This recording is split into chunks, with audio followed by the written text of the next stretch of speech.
Hi everyone, here's what's bothering me today. Justin Trudeau said by this point a few days to a week ago, don't remember, anyway, he said that Canada is preparing certain contingencies for the American election in November of this year. And that story just slipped right under the goddamn radar. And no one decided to stop and say, so what are some of those contingencies? Can we maybe know of the ones that are not of a national security doctrine? But nope, no one decided to do their job. It was just like a little quick headline, and then we moved on to more news stories like, oh no, coronavirus and BC NDP election and everything's terrible in Ontario, Quebec with rising COVID cases and we just blew over what should have been a major thing that we should all have actually paused and talked about. Because, for one, that shows you, whether you're Canadian or American or anywhere internationally, that shows you how serious the goddamn situation is.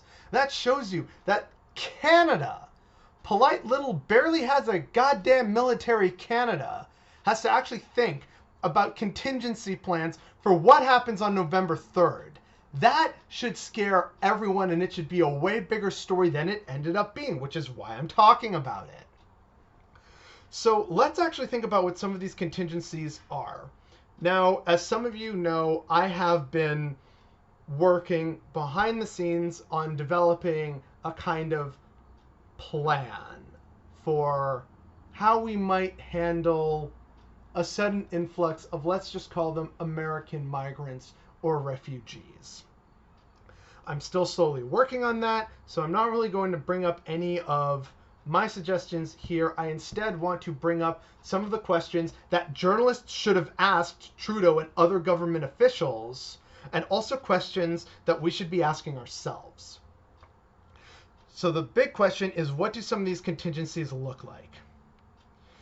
Not a lot of people know this, but while Canada is not part of the North American Missile Defense System, we are a part of NORAD. And so there's been a lot of speculation that at several what amount to black sites in Canada, American nuclear warheads are being stored. So one of the contingencies could be that in the event of a major collapse of American society, and if it's a civil war, then Canada seizes these in terms of control and continues to sort of keep their hand on the steering wheel while their passenger has a stroke. We're not intending to use them, nor are we trying to take them over, just basically holding them for safekeeping to ensure that Russia and China don't get any crazy ideas. Other contingencies look like just rolling over and going with whoever wins. And whoever wins, whether they're the good guy or the bad guy, Canada knows who butters our economic bread. It is America at the end of the day, which means probably one of the contingencies is if the fascists win, we recognize the fascists. So that's one scenario. We're going to, put that away for later. Other scenario is, okay, the fascists don't win, but it could be a new government or it could be very tentative.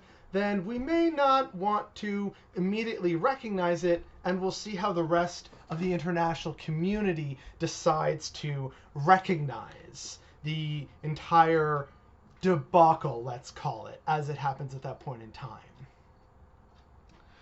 If the results are even more terribly contested, then perhaps we have a situation where no one is declared a winner, and Canada says, we do not feel comfortable talking about this at this point in time. And if that happens, God help us, because then whoever wins after that eventuality looks at us with a lot of disdain.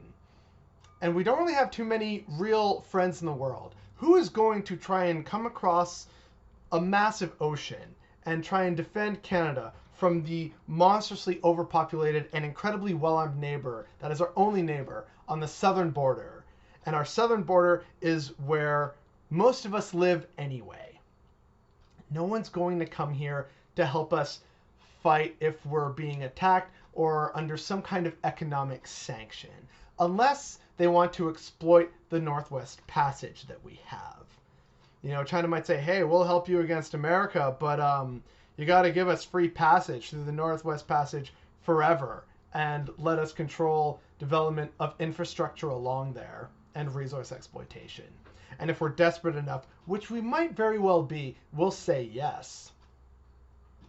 Now, so far, these are all very absurd and borderline ridiculous scenarios, but I think it's important to ask these questions because if the government is saying we're preparing for contingencies, we should know what some of them are, and we should be thinking about what some of them are. Other contingencies may be currently in the back halls of Parliament. So let's say there is a problem, and whether the government goes one way or another and we recognize it or not, we still probably have to deal across the world's largest undefended border. We have all this open space, and there's 320 or so million Americans. There's 36 million Canadians. If so much as 1 in 10 Americans decide to flee north to Canada, that would result in a practical doubling of the body populace in Canada overnight. And so what are the contingencies may be? How do we manage that? Is it even manageable? Is it possible to deal with a sudden influx, a doubling, effectively overnight? How do we feed these people, clothe them, provide jobs for them? Or do we delve into the darkness that currently grips America and we refuse to accept them and put them in cages and treat them as less than dirt because we are afraid of what they will do to our country? What exactly are the contingencies? It went under the radar, and that pisses me off because this is a serious issue that faces Canada and America and the world at large.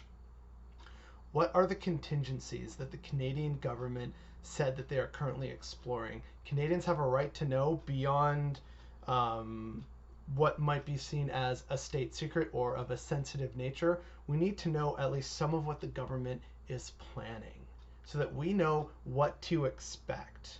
Because if we don't know what to expect, then we don't know how to plan. And if we don't know what to plan for, that leaves us just blowing in the wind without, a single clue about where to start to deal with what will potentially be one of the world's worst humanitarian crises that suddenly arrives on our border.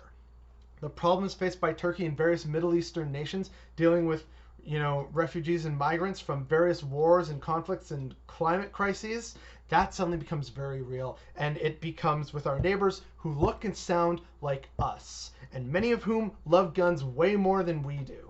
How do we handle this? How do we plan for it? How do we cope? Is it even possible? But no one decided to ask any of these questions. No one decided to ask and pressure the government to actually provide some answers and some information for a populace that deserves to know at least some kind of plan. But we didn't. For whatever reason, we didn't. And we still aren't asking the questions. And that is what's bothering me today.